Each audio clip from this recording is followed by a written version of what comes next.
Yeah.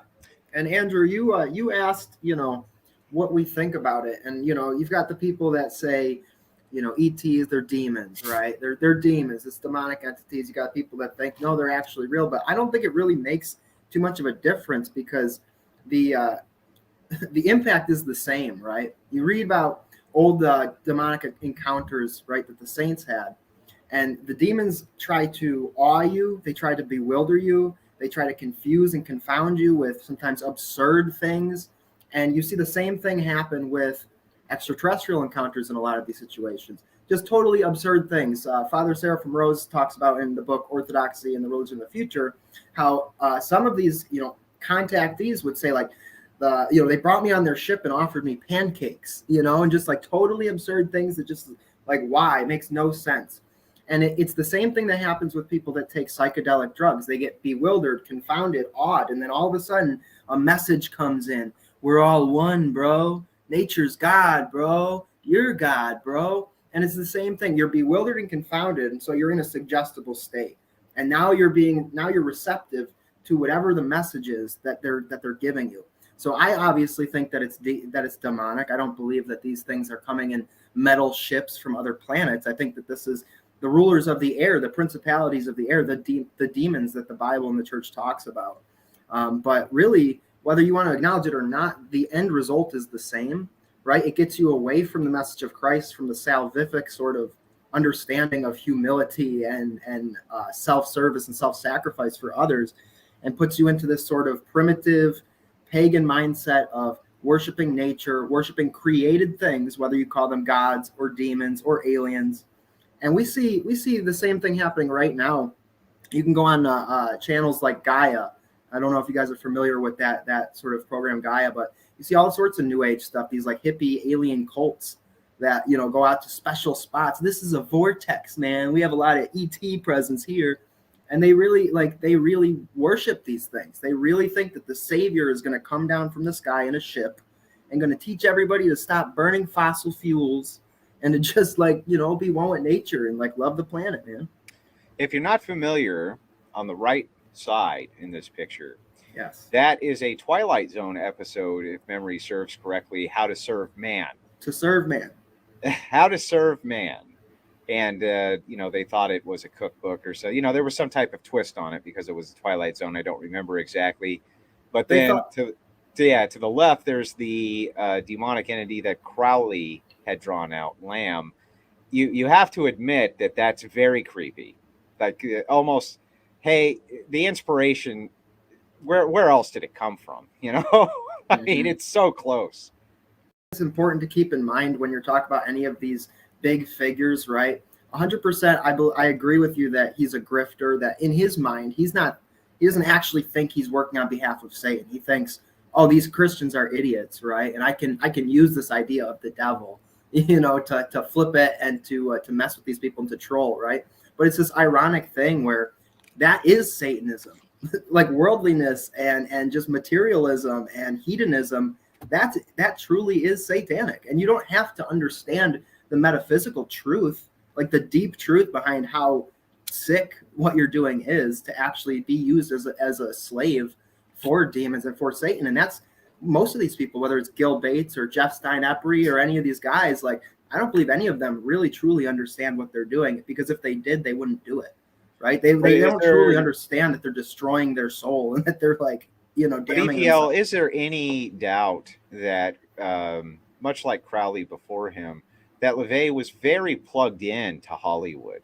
Yeah. So he had a lot of Hollywood friends. Yes. He cursed one of them, didn't he? And that person ended up dying, horrifically from the curse. So, this guy, like these people, these weirdos, seem to be able to gravitate into these kind of entertainment circles, and they have a higher impact on society than you really imagine. I mean, LaVey to this day is still kind of talked about in hushed whispers, right? Because he did definitely have an impact that we're still feeling now, didn't he, Based?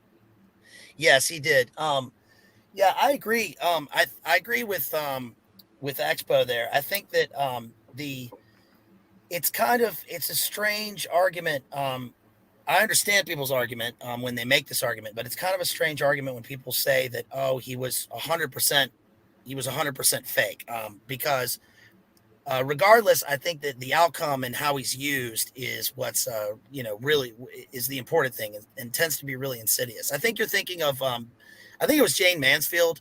There's a bunch of celebrities that hung around him. There was Jane Mansfield. What's his name from the Rat Pack? And I think Sammy Davis Jr. Sammy Davis Jr. Yeah, and I think that it's interesting because I think that it's true that LaVey has a sort of I don't know what you would call it. It's like I guess they would call it like an atheistic, Satanism, secular materialism. That's right. Yes, and I think that there are people that were associated with LaVey who were involved in a spiritual Satanism, namely Michael Aquino, who was associated with LaVey and then split off to form the Temple of Set, which is, the real deal. I think that there are a few branches that are the real deal that actually do, rituals that are loaded with actual Satanism. I mean, I think that the OTO, I think that the AA, the Astra Argentum, and the Temple of Set are the real thing. And I do think that the Church of Satan is probably what people think it is for the most part. However, LaVey did do rituals, and regardless of whether they were theatrical, they were rituals. They were saying words. They were inverting the natural Eucharist. And you can see LaVey. He's in a few films. If you haven't seen, there's a movie called Blood Rain, which is interesting because it's about a town that is it's from the 60s, not very good, and there's a town that is basically possessed by Satan, and that's the one with Ernest Borgnine, right? Yes, Ernest Borgnine is a satanic priest, and William Shatner. That's right. LaVey is in it as doing rituals. It's John Travolta's first film, and John Travolta was actually turned on to Scientology on the set of that film by one of the actresses. And also, that William Shatner's in it, and there's a scene where he's burning, and they made a mask of his face, and that is the very mask that they used for the Halloween films for Michael Myers. Versus kind of what you would expect to hear from a carnival clown, right? Because that's what he was a carnival clown. Well, he was.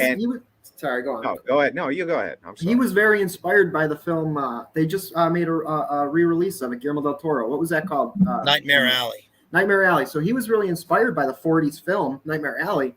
And in the Satanic Bible, he talks about how he was an organist, right, at the carnival, and he was an organist at the church, and he saw all the Christians come in on Sunday and pray for forgiveness and confession, and then on Saturday they'd be back at the carnival drinking and sleeping with hookers and stuff. So that's what LaVey said in the book. That's what I'm saying. That's what I'm saying. Yeah, but I don't think he actually was an organist. I think that he actually was inspired by that film because that ties in. Jay did a great review of that film, and basically the way that the carnival caller, like the holler, who's getting these rubes, these marks into the carnival to trick them, is the same exact thing that occultism and in sorcery is all about. It's about manipulating people and extracting things from them and getting your will to be done on these rubes, on these foolish idiots, right? The humble peasants, the good everyday man and woman, right? They're fools.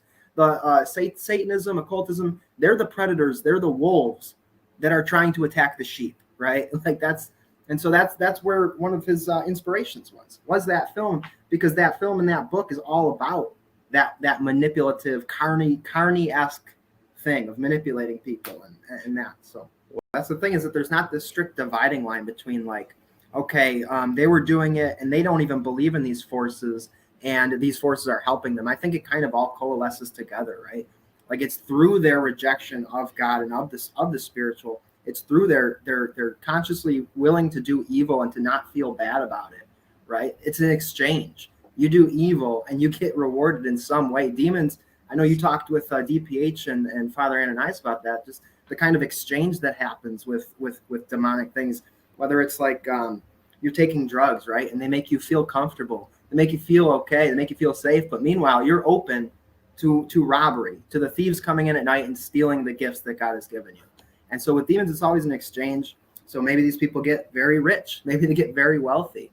And in the end, the demons get their soul. All the demon wants is to kill you. All the demon wants is for you to go into the abyss, into hell, miss out on the gift of salvation that Christ gives.